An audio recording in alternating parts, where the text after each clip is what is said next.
Thank you for checking in with SJ. I'm SJ. Good to see you back today. Today is Monday, January 27th. When I last talked to you, I was headed out for a revamp of my walks. I did make it to the home improvement store and I walked about 50 minutes, so that was fun. Saw some new things I want to put on my shopping list. Saw lots of things I'd just like to have a lot of, but I got it done, and that felt good. I came back in, and when I booted up the computer on the MSN homepage, there was an article by, let's see who that was, CNBC. It was a story written by Aditi Shrikant, and I'm going to post that in the comments below. I'll post that link so you can go and read it yourself. And it's one step we can take to make ourselves happier in 10 minutes. Well, that sounds happier.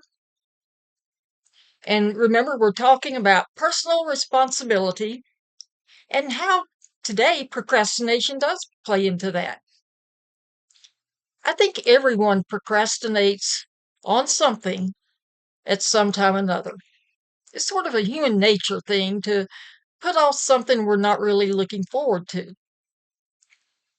Usually, the things we procrastinate on are not urgent.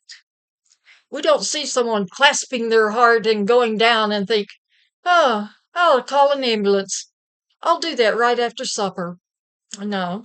Or we, hear an explosion and water spewing under the house and go, oh, I think that was my water heater.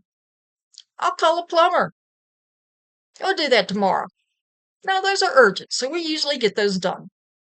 What we tend to procrastinate on are the clothes piling up in the laundry hamper, the trash piling up in the trash can, needing to take the garbage out to wherever the receptacle is, getting a little bit lower on gas in the gas tank, thinking, well, I can make it over to that other store where I think it's 2 cents cheaper per gallon. So it's the little things we tend to procrastinate. But those little things can add up and create a mental tension that we're not even aware of.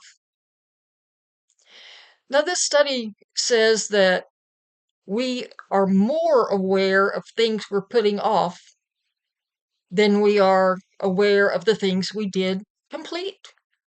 That we actually finished something, it doesn't even come to mind. But boy, if we've missed doing something, it does weigh on our mind. Sometimes making the excuses why I'm not going to do it today gets to be a bigger habit than just going ahead and doing whatever it is. I mean, it's not like most of the time anyone else is going to come in and do it for us, especially if you live alone. If you live alone, I have, like walked across the room and said, oh, look at that piece of paper. I must have been waiting on the maid to pick it up. And then I bend over and pick it up. Because, especially if you live alone or you have divided responsibilities, it is your responsibility. So this author had met with different psychologists, sociologists, behaviorists, and I thought that was interesting that we remember the things we haven't done more than the things we have done. I'm going to glance down at my notes. The author had offered a 3-step process that came from Vienna Farron, who is an author of the book called The Origins of You, a self-help book on how to grow. And I thought this 3-step process seemed simple enough to improve on my problem of procrastination. The first thing is to make a detailed list of things I have avoided doing. What are the things that are still sitting here waiting for me to do? For me, that list might get a little bit long. I do put the pro in procrastination. Secondly, don't overextend yourself. Don't do like me and make your to-do list about a week long for each day. Think about how much time you have to commit to doing that. and then attempt to follow through. If it's, I can commit 10 minutes today to doing this, then commit 10 full minutes to it, and then move on to something else. If it is a detailed list and something that's going to take more than 10 minutes, maybe you're going to clean out your entire closet. Maybe you're going to clean out your junk drawer in the kitchen. You might want to break that into baby steps. Break it into smaller steps of how much you can reasonably get done today and how much you need to carry over to another day. Break things in the drawer or the closet into categories. Move all of one type of thing one day and then go on to other items another day. And then finally, it says complete what you can do, break it into baby steps, and above all, praise yourself for what you have done. Maybe it seems silly because it was such a small thing to do to start with. Maybe you have one frying pan and one skillet from this morning's egg. Have you washed it yet? How long will it take you to wash it if you wash by hand? Less than 2 minutes or 3 minutes, probably. You get it done, you get to brag about it. I did everything I was supposed to do because I am a responsible person.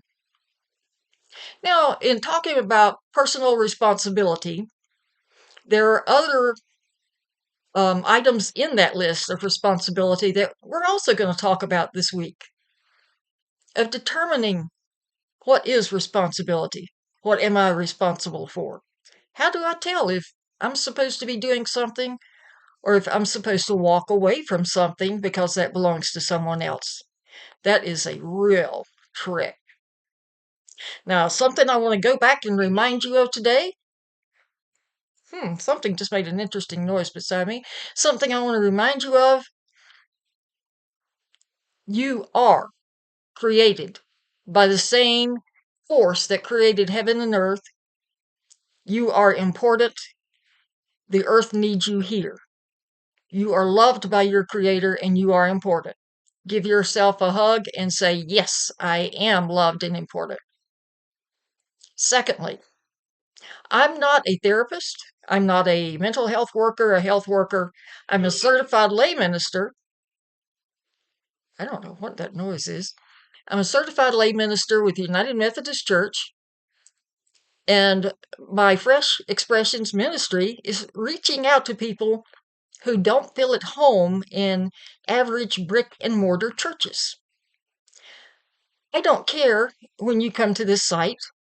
I don't care if you are Christian, if you are Buddhist, Hindu, consider yourself atheist. A lot of our people consider themselves highly spiritual, but not religious. They're just not into man-made religions. You're welcome here. It doesn't matter. I don't care if you're gay, if you're straight, if you're bi. I don't care. I don't care if you're northern, southern, eastern, western. Don't care if you're Democrat, Republican, independent. It doesn't matter.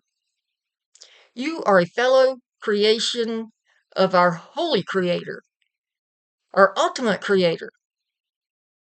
And that's all that's important. I hope to encourage you. I hope to give you a place to come, check in, see what's going on in someone else's head. What's in that squirrel cage running between my ears up there? I just want you to feel welcome and important and cared for. And I want to encourage you too. Do something good for you. You don't have to be perfect. It's one thing about procrastination. Some people think it's because we're such perfectionists, we don't do things, afraid we'll be less than perfect. It doesn't matter. It's okay to fail. But you need to get up and give it another try. Don't just give up. Keep on trying. Keep on coming back. That's important. I'll be working tomorrow, but on Wednesday we are going to do more of that. Is this my responsibility? We'll talk more about that. And I will post in the comments below the link to this article I've referred to today. If you wish, you can go there and check it out yourself. Also, I hope that you will click on the subscribe button and also the like button, the thumbs up, and I hope you will share this with friends. You take care now, hang in there, and we'll talk to you later. Bye now.